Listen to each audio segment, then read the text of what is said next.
Hello again. I'm going to make a video here about an ABS braking problem on older GM trucks from about the early 2000s.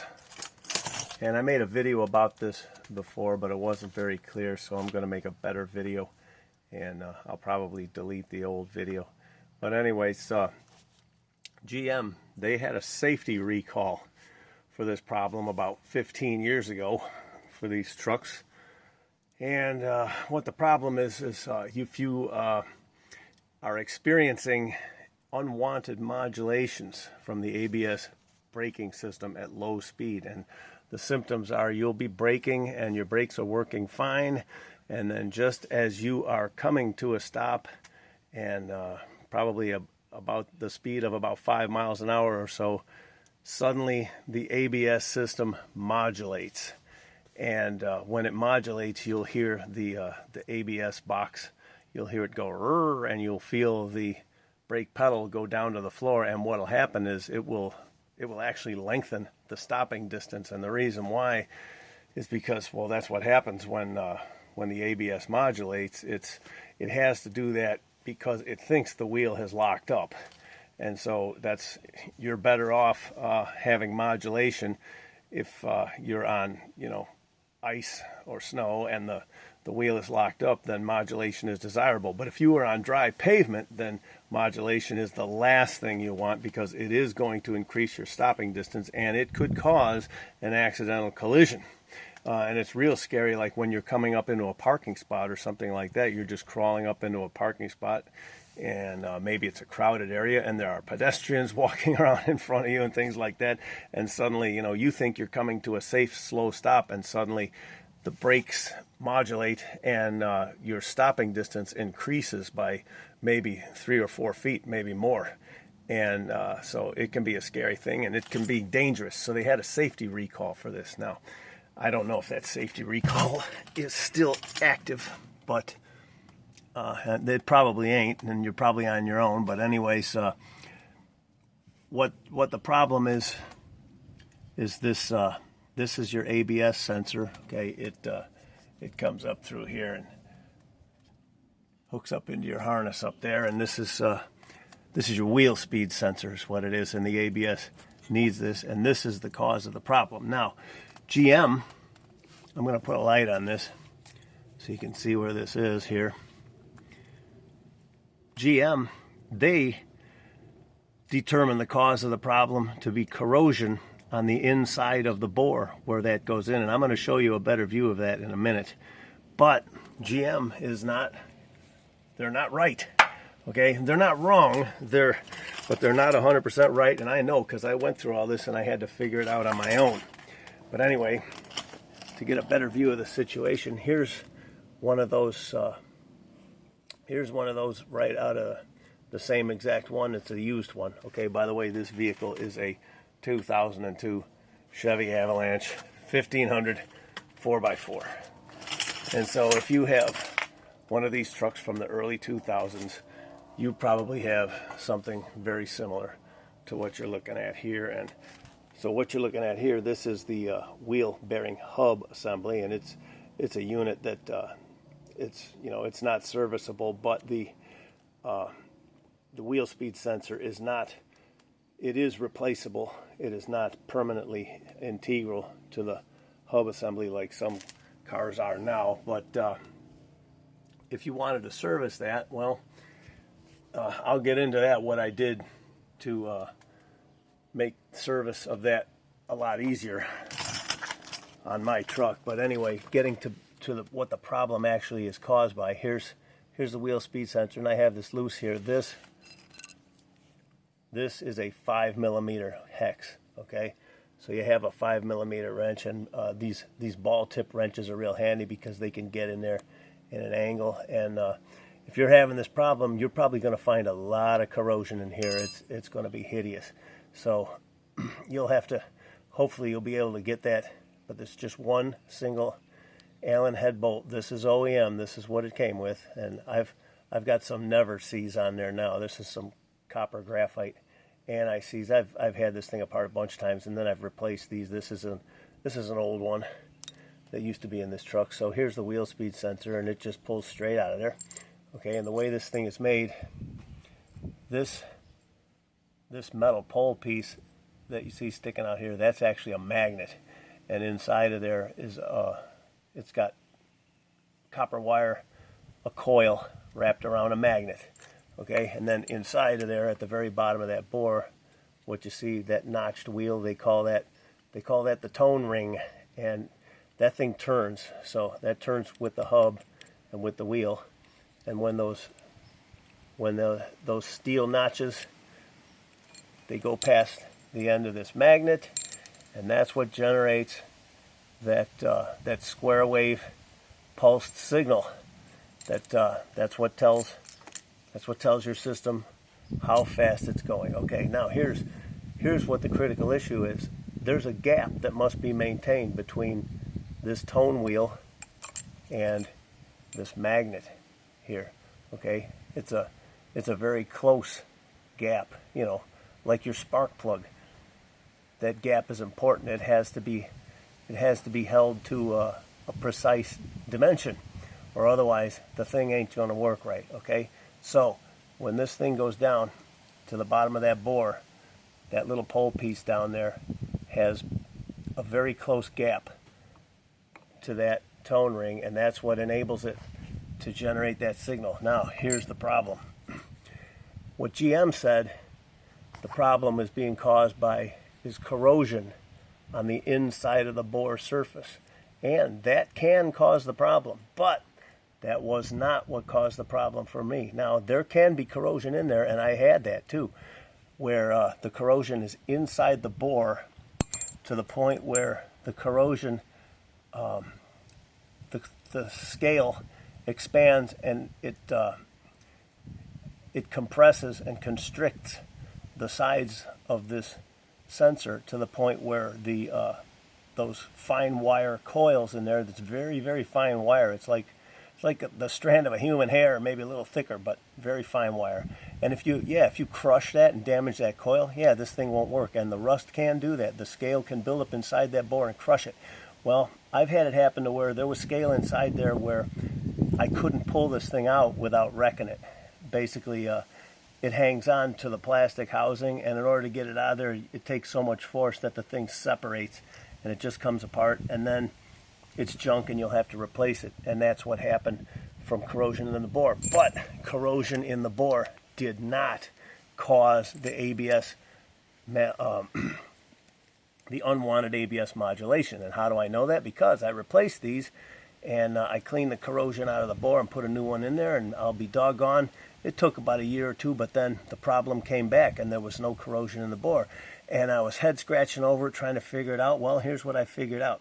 This surface, this flat surface right here, this is a machined surface, and this has to be held to a specific dimension because the height of this surface is what determines how deep this goes in the bore, okay? That's what determines how deep this sits in the bore, and so therefore the height of that surface is what's going to determine the gap for this magnetic pole piece right here, okay? That's what causes the problem. The problem is more than likely not going to be caused by corrosion inside the bore, even though that can happen. The problem is more likely is going to be caused by scale built up on this surface all the way around. You can see this one here it's starting to rust, okay? Because when this thing is new, this surface is machined, okay, to a controlled dimension, and it has to be in order to control how deep that sensor goes in and what the gap is going to be between that pole piece and the tone wheel. So what happens is scale builds up on this, the pole piece rises up just a little bit. It only takes a few thousandths of an inch. And what happens is, as long as that pole piece is turning fast, it still generates a signal. But then, as that, I said pole piece, I meant tone ring.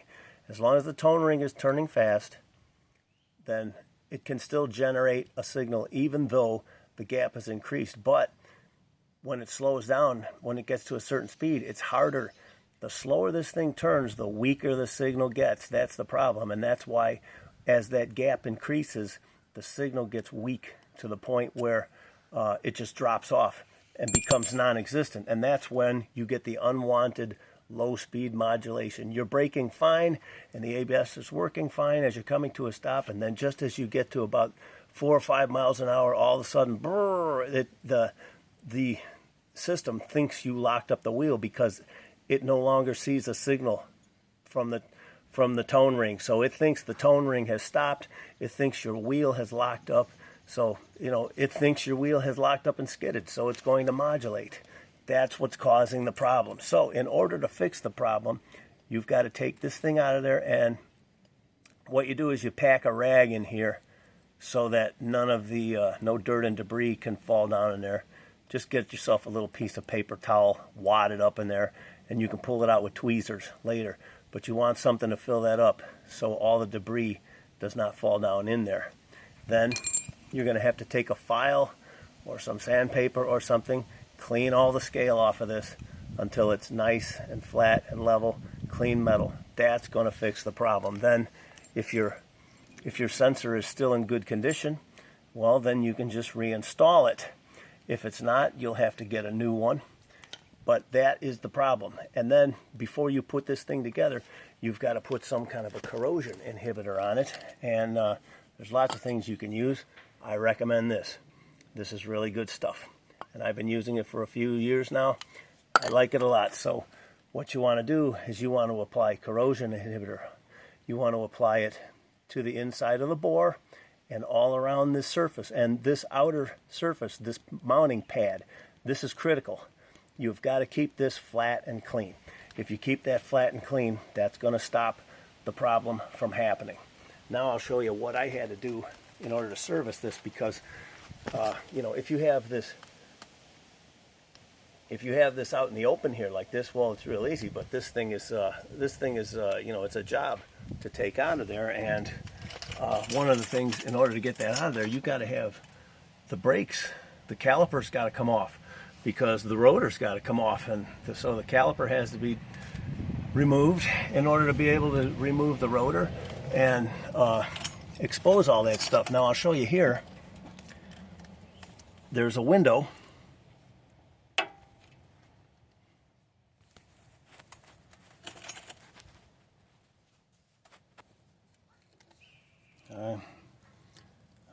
Here we go. Okay. Now, I got to have two hands here, but if you see, there it is right there. But on your truck, you're not going to be able to get in there. On my truck, you can, and the reason why is because this little window here, this is the splash shield, okay? And that sandwiches in between the, you can't take the splash shield off without taking the wheel, the hub and bearing assembly out, because it sandwiches under the 3 mounting bolts. So that thing is trapped in there. But that's what's preventing you to get at that, because when you see in the OEM condition, the window is not that large. Okay, I enlarged that window. You can see here where I'm going to see if I can put the light here. Yeah. Okay, so I'm going to get my pointer here. The original window only comes up to about here. It just comes up to the very top of this wire, right about here where I'm making this line. That's it. That's where it comes to. So I had to take a grinder and I opened up this. So what you see here, I opened this up. I took a grinder and I went in there and opened that all up to a much larger window. And that enables me to service this thing. Now I can get my Allen wrench in there. And there's like just enough room, okay? Just enough. And there you go. Okay, it is on. It's on that bolt because I enlarged that window. If you do not enlarge that window, there's no way. You can barely see what's going on in there, but you can't reach it with a tool, which means the brakes have to come all apart. The rotor's got to come off, and then you can gain access to that thing see, you'll end up gaining access to it from here after the rotor's out of the way, from the outside. But I figured out how I can gain access to that thing from the inside. So because I did this, I can take it apart, and there's just enough room. You can get the bolt out, and you can get the sensor out, okay? And you can fix that problem, like I told you, and then put it all back together if you open up that window. I used the die grinder, and I did a very careful job of grinding that out. And like I said, this is a 5mm, and you can get these. You have to put the angle in there to break it loose, and then once you broke it loose, you put the straight end in there with these ball tips. The straight end's not going to go in there unless you got a ball tip Allen wrench, but then, like you can see right here, I have it in there. It's engaged, so if I wanted to, I could twist this out. I could break it loose with the angle end, and then twist it out. And then the whole thing just comes out of there. Now, the reason why I'm in here today is I'm just in here for inspection. I do this every spring. I have this whole thing has been slathered up with corrosion inhibiting materials, and it's all coated with crud because that's, you know, I live on a dirt road, and so the crud builds up on there, and then so I have to have a very heavy coating of corrosion inhibitor, and the crud is going to stick to it, but the corrosion inhibitor is protecting it. And as you can see, it's not rusted in there. It's not giving me any trouble, and I'm just inspecting it. I do this every spring, and I might wash it out, and I might reapply corrosion inhibitor as needed. So there you have it. One more thing. You can see what I've done here. This is the OEM. This is the OEM cable mounting. So this is for the wheel speed sensor, and it anchors. These are all OEM anchors. It anchors to the control arm in a couple places, and it comes across here, but it's loose right here, and then it anchors right here. There's a bolt, and it holds it to the top of the steering knuckle on that pad right there. And then that's where it's loose here and lets it just come down to its location. Well, here's the issue. I had to put this zip tie in here, and the reason why is this wire, if you don't have this zip tie, if I didn't put that there, then this wire would be looped up like this. Okay, so instead of being right close to the upper control arm, it would be up. It would kind of just be looped up and free, kind of, you know, flopping around a little bit. And it would be like about a good 2 or 3 inches higher than it is right now. Well, that's not a problem until you see what I'm about to show you. The inside of the wheel comes right over this, okay? And I'll show you how the inside of the wheel, when it's mounted, okay, the inside of the wheel covers this whole thing, and it comes right over this. And I just noticed something from the wheel balancing weights that can cause a problem, and I'll show you.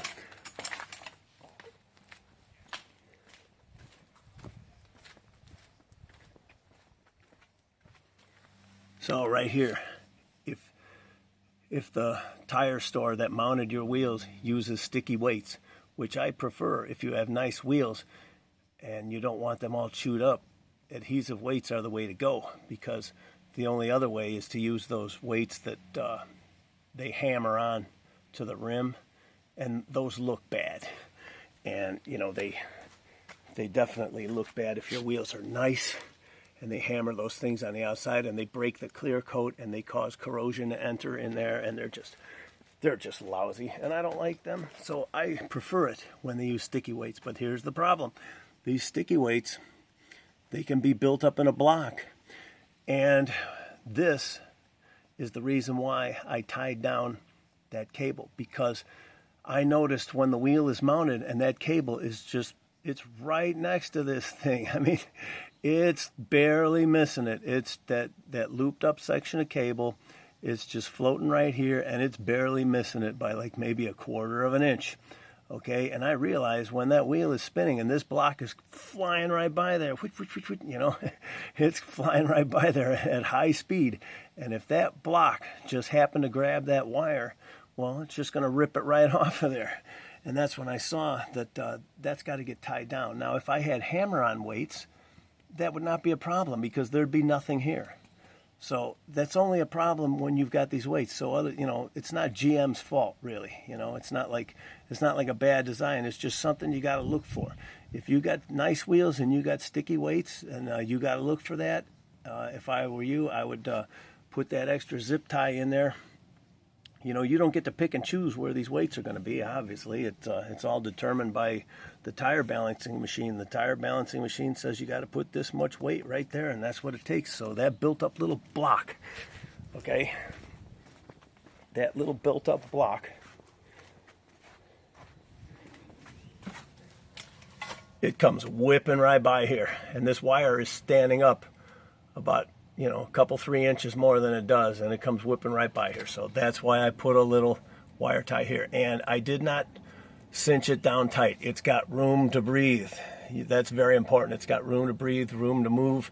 As you can see, I've got the wheel turned all the way outward, so that's at the extreme end of its movement right there, and there's no, everything can still breathe. It's been that way for a couple of years now, and I've been keeping an eye on it. There's no interference, nothing, and it's actually keeping it safe. So that's something to think about. So anyway, I guess that'll do it. That's about all I wanted to share with you. If you are having the unwanted low-speed ABS modulation on one of these trucks from about this year vintage, as I said, this is a 2002 Chevy truck. So if that's happening to you, and well, the recall may be still active, I don't know. And they had a safety recall for that, and it is a safety problem. You definitely want to fix it. So, but that's how you fix it. And if I were you, well, I'll tell you what I would do if I were me is I would not take it to GM anyways. I'd rather fix it myself because I'm going to do it with a whole lot more loving care than some guy in a dealership service department. I don't want to beat them guys up, but that's just a sad fact of life. So, okay, anyway. Thanks for watching, and so long.